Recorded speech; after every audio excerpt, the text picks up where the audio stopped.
Hey everybody, welcome back to another Diecast review.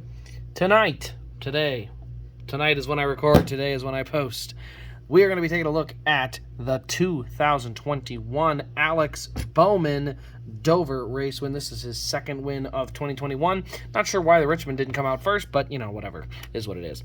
You can see it's one of 378 for the number 48 Ally Dover win. So the number 48 back in victory lane at Dover. What else is new? He also would win, by the way, at Martinsville, another Jimmy Johnson strong track. So, weird.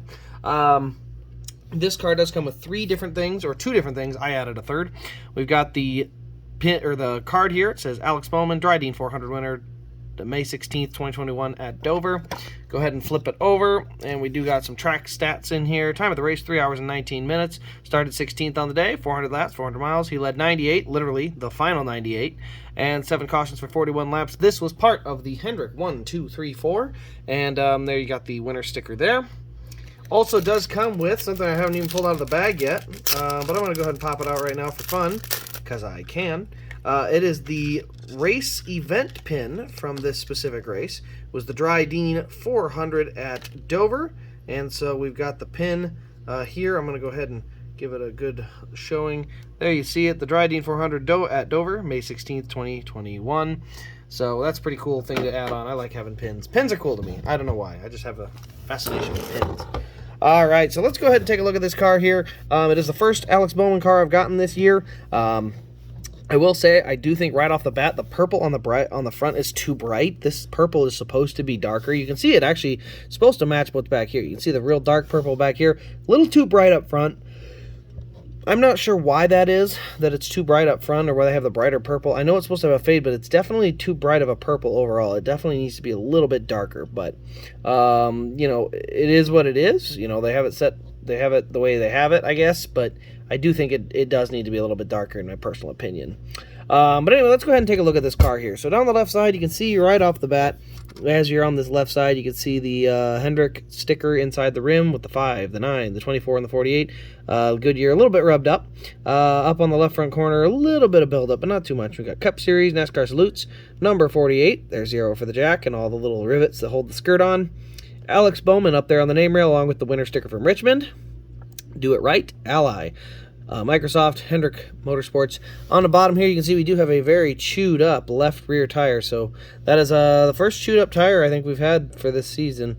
Very nice chew. I mean, just, you know, keep rolling it, keep seeing it. Very chewed up. I love it. So we got a chewed up tire there. You can see the corner panel is bent up in there, or like folded up from the burnout. We can see Alex Bowman, like I said, up there.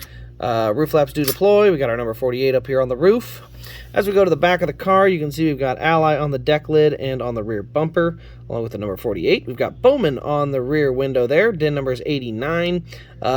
We do get the option to pop this sucker open. Maybe. There it goes. Wow, that was weird. There you can see the fuel cell. I don't know why it popped open really wide, so I may have had something weird with the hinges. But you can see there, the fuel cell is really easy to see this time. So there's the detail of that in there.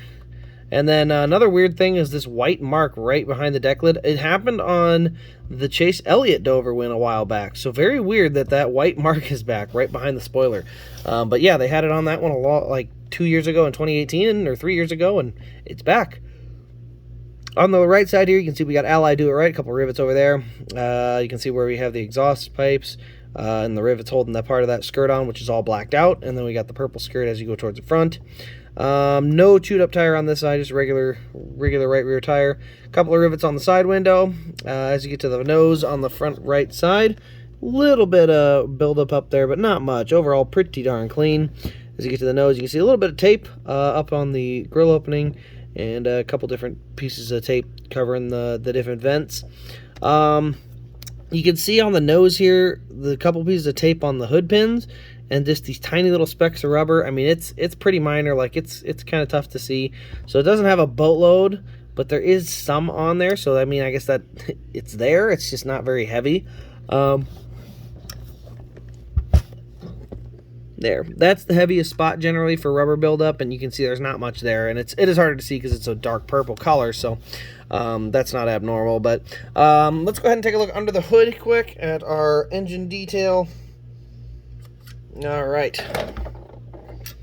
So the hood doesn't open quite as far. It is a Chevy, so the Chevys don't open quite as much as the Fords do. Silver engine block and valve covers, and then also for the air filter. Gold alternator, black belt, and then the radiator up front there. Underneath the hood, we just have the Chevy emblem up there, but otherwise not too much to see there.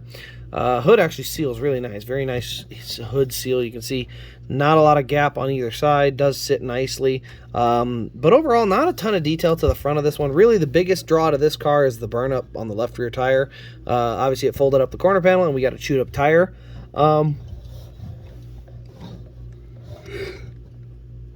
Yep, there we go. Underneath, you can see DIN number 89. Here's our rear suspension there. We got our opposable front wheels up front, along with our splitter. But yeah, as I was saying before, overall, there's not a crazy amount of detail to this car. It's got pretty much just a very basic level of, of race detail in terms of at the front. Now, the burnout mark is really nice. This pin, I don't know what to do with this pin.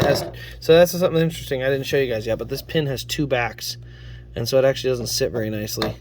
I'd love to show it to you, but it won't let me. I can't even like stand it up. It just wants to slide. So I don't know. I tried to get a good shot. It doesn't want to let me. So I did what I could. What can I say? I did what I could. There. So, but yeah. Anyway, the diecast itself doesn't have a crazy amount of race detail. As I said, outside of the tire, paint scheme is solid. I would have to give this one right at a 5 out of 10 again. The burnout tire is great, but I don't know.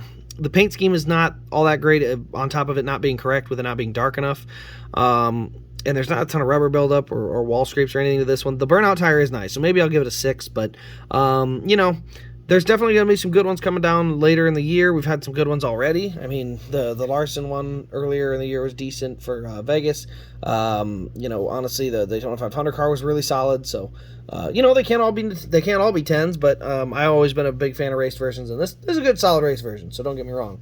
But anyway, guys, let me know your thoughts on this diecast in the comments below. Turn on the bell and subscribe for more daily diecast content. Also, be sure to check out or make sure you have your bell on so you don't miss a stream.